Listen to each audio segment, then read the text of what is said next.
고린도후서 2장 하나님 앞에서 그리스도의 향기인이라는 제목으로 말씀을 같이 나누도록 하겠습니다. 바울은 전도 여행 중 고린도 교회로 돌아가느냐 마느냐라는 문제로 고민을 합니다. 1절 내가 다시는 너희에게 근심 중에 나아가지 아니하기로 스스로 결심하였다라고 말합니다.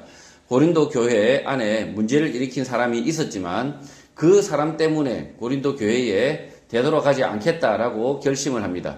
2절 내가 너희를 근심하게 한다면 내가 근심하게 한 자밖에 나를 기쁘게 할 자가 누구냐라고 말합니다. 바울이 고린도 교회에 다시 찾아갈 경우 고린도 교회에 문제없이 잘 생활하는 성도들에게는 아무런 유익이 없고 결국 문제를 일으킨 성도만 환영하는 꼴이 된다는 것입니다. 3절 내가 이같이 쓴 것은 내가 갈 때에 마땅히 나를 기쁘게 할 자로부터 도리어 근심을 얻을까 염려하며 또 너희 모두에 대한 나의 기쁨이 너희 모두의 기쁨인 줄 확신하기 때문이라고 합니다. 바울이 문제를 일으킨 성도 때문에 고린도 교회를 억지로 찾아가게 된다면 문제없이 생활하는 고린도 교회 성도들이 근심을 하게 된다는 것입니다.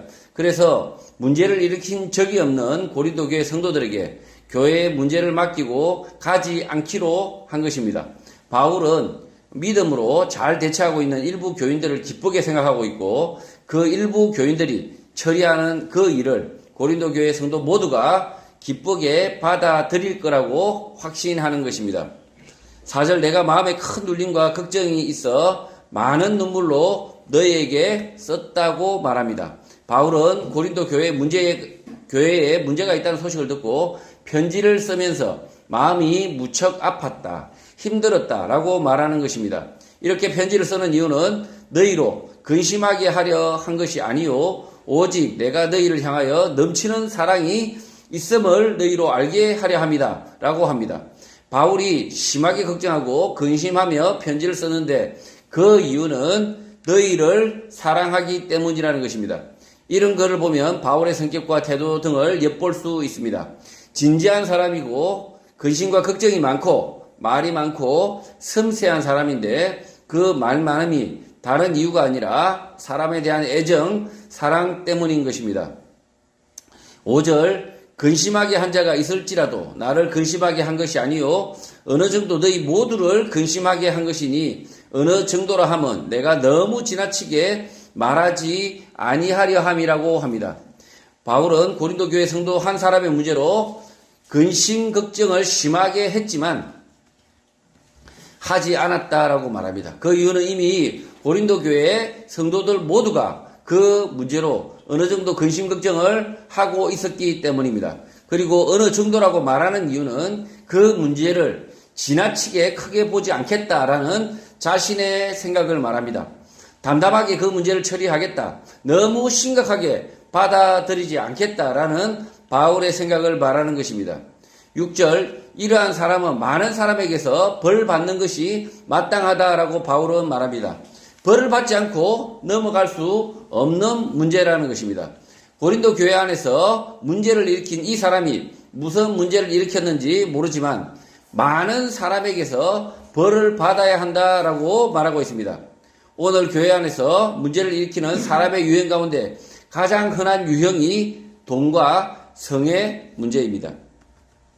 첫째 유형이 많은 교인들에게서 돈을 빌리거나 많은 이자를 주겠다며 투자를 권유하거나 많은 보험 상품을 들게 하고 실제로는 보험을 들지 않아 수많은 사람에게 피해를 입히는 등 금융사기, 돈 문제를 일으키는 사람들입니다. 두 번째 유형은 여러 남자, 여자와 복잡한 관계를 맺어서 골치가 아픈 경우입니다.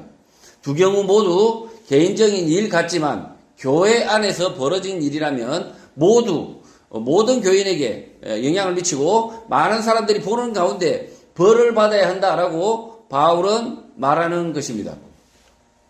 지금 고린도 교회에 지금 문제가 있어서 바울이 이렇게 참 소심하게 이렇게 편지를 하고 있습니다. 아주 조심스럽게 편지를 하고 있습니다. 이 문제가 무슨 문제인지 저희는 모릅니다. 자세하게 기록하지 않았기 때문에 모릅니다. 왜 모르느냐? 이게 차마 이 바울이 쓰면 안 되는 이 프라이버시에 문제가 있는 이런 문제고 그리고 아주 개인적인 문제라는 거죠. 만약에 이 문제가 교회 전체의 문제다. 그러면 바울은 단호하게 이야기했을 겁니다. 헌금의 문제, 뭐 이런 문제들, 아니면 뭐 교회 건축의 문제들, 이런 문제가 있어서 고린도 교인들이 싸운다 그러면 바울은 단호하게 말합니다. 그런데 바울이 지금 1절부터 6절까지 보면 우물쭈물하고 있습니다. 굉장히 마음 아파하지만 그러나 그 내용을 말하지 않습니다. 모든 사람이 보는 앞에서 말하지 않고 있습니다. 왜일까요? 문제를 일으킨 사람이 문제가 굉장히 개인적인 문제라서 그런 겁니다. 개인적인 문제고 비윤리적이지만, 그래서 이 교회 안에서 벌을 받아야 하지만, 그러나 바울이 그 문제를 일으킨 사람을 사랑했다. 마음이 아프다. 이렇게 이야기하고 있다는 거죠. 7절, 그런즉 너희는 차라리 그를 용서하고 위로할 것이니 그가 너무 많은 근심의 장일까 두려워한다고 말합니다. 바울은 이런 교회 안의 문제는 배교의 문제, 근원적인 문제가 아니라 연약함의 문제, 기질의 문제로 본 것입니다. 교회 안의 배교의 문제, 근원적 문제는 이런 것들이 아니라 부활이 없다, 내가 예수 그리스도다, 내가 성령이다 라고 하는 이단적인 것들입니다. 8절, 그러므로 너희를 권하노니 사랑을 그들에게 나타내라 라고 권합니다. 이런 문제들에 대하여 지나치게 분노하지 말고 사랑을 나타내라 라고 말합니다. 불륜의 문제가 설사 있다 하더라도 회개하고 뉘우치면 듣고 가라는 것입니다. 9절, 너희가 범사에 순종하는지 그 증거를 알고자 하여 내가 이것을 너희에게 썼다고 바울은 말합니다. 고린도 교회 성도들이 문제를 일으킨 성도를 용서하지 않을까봐 걱정이 되어서 하는 말입니다. 10절, 너희가 무슨 일이든지 누구를 용서하면 나도 그리하고 내가 만일 용서한 일이 있으면 용서한 그것은 너희를 위하여 그리스도 앞에서 한 것이다 라고 말합니다. 자, 바울 사도가 이 고린도 교회 성도들 중에 누구에게 돈을 빌려주고 떼인 적이 없을까요? 있을 수 있습니다. 네, 바울은 돈을 빌려주고 떼었을 수도 있습니다. 그런데 바울은 이런 문제가 신앙의 근원적인 문제냐, 배교의 문제냐라고 생각했을 때 아니라는 거죠. 이 배교의 문제가 아니고, 이 진리의 문제가 아니고, 결국 연약함의 문제 아닙니까? 예, 돈을 끄고 못 갚는, 그리고, 이렇게 성실하지 못한 그런, 연약함의 문제 아닙니까? 그래서 바울은 이렇게 이야기하는 거죠. 본인도 내가 만일 용서한 일이 있으면 용서한 그것은 너희를 위하여 그리스도 앞에서 한 것이다. 그러니까 돈을 떼먹는 그 사람 때문에 내가 그를 용서하는 것이 아니라 너희들을 위해서, 너희들 교회 다른 성도들 때문에 내가 그를 용서한 것이다 라고 말하고 있는 것입니다. 우리가 개인적으로 손해를 보더라도 참아야 하는 경우가 있습니다. 우리가 교회 안에서 개인적으로 손해를 보더라도 참아야 되는 경우는 어떤 경우냐? 이 사람에게 손해를 보더라도, 손해를 입었다 하더라도 내가 참아서 교회가 화평하다면, 교회가 유익이 있다면, 그러면 참을 수 있다는 거죠. 고린도 교회 성도들이 용서를 하면 자신도 용서를 하겠다고 말합니다. 또 자신이 용서한 일이 있으면 그 이유는 고린도 교회를 위하여 용서한 것이고 그리스도 앞에서 한 것이다 라고 말하는 것입니다. 용서를 하는데 뭔가 찜찜하다, 억지스럽다, 잘못되었다 라고 생각하는 교인이 있을 것 같습니다. 그래서 바울은 이어서 이렇게 하는 이유를 설명합니다. 11절, 이렇게 하는 이유는 우리로 사탄에게 속지 않게 하려고 합니다 라고 합니다. 사탄에게 속지 않으려고 하기 때문이다. 우리는 그 계책을 알고 있기 때문이다 라고 말합니다. 사탄의 계책이 무엇입니까? 본질적인 문제가 아닌, 근원적인 문제가 아닌 사소한 문제들을 본질적 문제로 바꾸는 것입니다. 사소한 문제를 죽고 사는 문제로 바꾸어서 끝까지 싸우도록 만들고, 그래서 교회가 구원의 방주 역할을 못하도록 만드는 그것입니다. 바울은 신앙의 본질적인 문제가 아니라면 문제가 되더라도 교회가 안고 갈 수 있으면 벌을 내리고 듣고 가라는 것입니다. 죄의 문제에 채찍을 내리치더라도 그 사람은 감싸 안으라는 것입니다. 12절 내가 그리스도의 복음을 위하여 드로아에 이름에 주 안에서 문이 내게 열렸다고 말합니다. 드로아에서 복음을 전할 장소가 확보되고 듣고자 하는 사람들이 생긴 것 같습니다. 13절 내가 내 형제 디도를 만나지 못하므로 내 심령이 편하지 못하여 그들을 작별하고 마게도냐로 갔다고 합니다. 드로아에서 디도를 만나 함께 사역을 했다면 오래 머물렀겠지만 디도가 없어서 오래 머물지 않고 마게도냐로 갔다는 것입니다. 디도는 바울의 전도 조력자로 이방인 헬라인이었습니다. 바울은 디도와 함께 할 때 매우 편하게 느낀 것 같습니다. 14절 항상 우리를 그리스도 안에서 이기게 하시고 우리로 말미암아 각처에서 그리스도를 아는 냄새를 나타내시는 하나님께 감사한다고 말합니다. 바울은 자신이 전하는 복음을 향기, 냄새로 설명을 합니다. 바울이 가는 곳마다 다툼과 분쟁이 있지만 그 다툼과 분쟁 속에서도 그리스도를 아는 냄새, 향기가 있다는 것입니다. 15절 우리는 구원받는 자들에게나 망하는 자들에게나 하나님 앞에서 그리스도의 향기라고 말합니다. 바울은 고린도 교회 성도들을 그리스도의 향기라고 말하는데 신자나 비신자 모두에게 해당한다고 말합니다.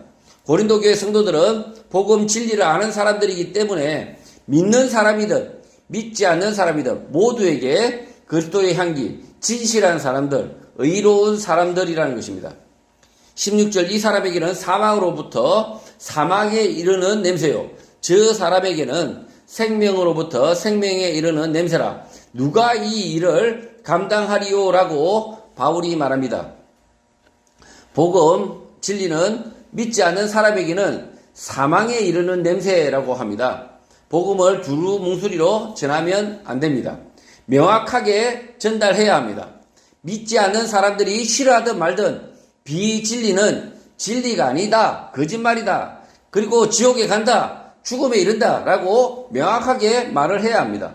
그렇게 말했음에도 불구하고 거짓말을 따라가면 사망, 지옥에 가는 것입니다. 이 복음을 듣고 돌이키는 사람에게는 생명에 이른다, 구원을 얻는 냄새다 라고 말합니다. 냄새는 사람을 이끌게 할 뿐 그 냄새로 배 부르게 하거나 그 냄새로 무엇을 할 수가 없습니다. 냄새로 이끌려 왔다면 복음을 가르쳐야 합니다. 가르치고 지켜야 합니다. 그래야만 구원을 얻습니다. 여러분이 이렇게 숯불 갈비집에 가보셨죠? 가보시면 지나치면서 고기 냄새가 아주 숯불 갈비 냄새가 아주 이렇게 맛있는 냄새가 나면 그 냄새로 배가 부르십니까? 전혀 이게 배부른 게 아니라 오히려 배가 고프죠. 숯불 고기 막 냄새가 진동을 한다 그러면 그래서 그 냄새에 이끌려 가지고 혹시 식당에 들어가신 적 있습니까? 뭔가 땡겨가지고 지나가는데 너무 이 삼겹살 굽는 냄새가 너무 이렇게 자극적이고 좋아요. 그래서 가보고 싶다, 들어가서 먹고 싶다 이렇게 생각하시는 적 있죠. 그러나 이 냄새, 이 고기 냄새, 고기 굽는 냄새는 여러분을 배부르게 하지 못합니다. 이 냄새만 피워가지고 자꾸 냄새만 피우면 사람들을 배부르게 할 수 없습니다. 교회도 마찬가지란 거죠.